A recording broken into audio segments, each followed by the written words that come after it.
নমস্কার বন্ধুরা, আশা করি আপনারা সবাই ভালো আছেন। আজকে এমন একটা গুরুত্বপূর্ণ বিষয় নিয়ে কথা বলবো যা অনেকের জন্য খুব দরকারি। যদি এসআইআর এর ফাইনাল ভোটার লিস্টে আপনার নাম না থাকে তাহলে কি হবে? নির্বাচন কমিশন কি করবে?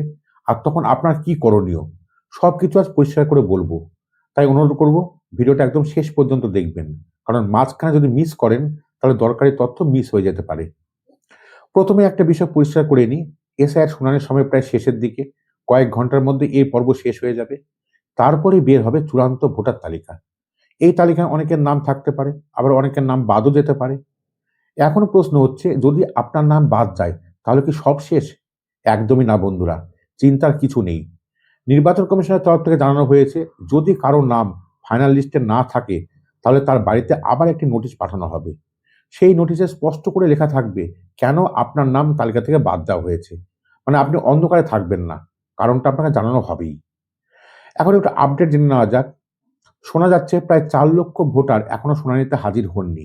তাই তাদের নাম নিয়ে একটু সমস্যা তৈরি হয়েছে। কিছু জায়গায় এখনো শুনানির কাজ শেষ হয়নি। যেমন উত্তর কলকাতা, মালদা, কার্শিয়াং, দক্ষিণ ২৪ পরগনার কিছু অংশ। এইসব এলাকায় কাজ এখনো বাকি রয়েছে। তবে অধিকাংশ জায়গায় শুনানি শেষ হয়ে গেছে। শুধু তথ্য আপলোডের কাজ চলছে। প্রায় ৮০ থেকে ৮৫% তথ্য ইতিমধ্যেই আপলোড করা হয়েছে। এখন আসল বিষয়ে আসা যাক। ধরুন আপনার নাম সত্যিই বাদ গেল আর বাড়িতে নোটিশ এলো, তখন কি করবেন? প্রথম ধাপে আপনি লিখিতভাবে আবেদন করতে পারেন জেলা নির্বাচন দপ্তরে, যাকে ডিও অফিস বলা হয়।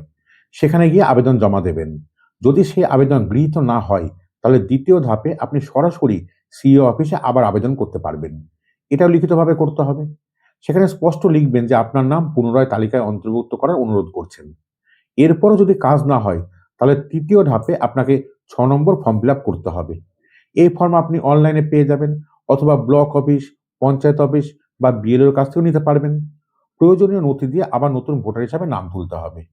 এই পুরো প্রক্রিয়াটা নির্বাচন কমিশনের গাইডলাইনে পরিষ্কারভাবে বলা রয়েছে। সবচেয়ে বড় কথা, ফাইনাল লিস্ট বের হলে যদি দেখেন আপনার নাম রয়েছে তাহলে তো খুব ভালো ব্যাপার। আর যদি না থাকে তাহলেও ভয় পাওয়ার কিছু নেই। কারণ আপনার বাড়িতে নোটিশ যাবে এবং কেন নাম বাদ গেল সেটা জানানো হবে। তারপর ধাপে ধাপে আপনি ব্যবস্থা নিতে পারবেন।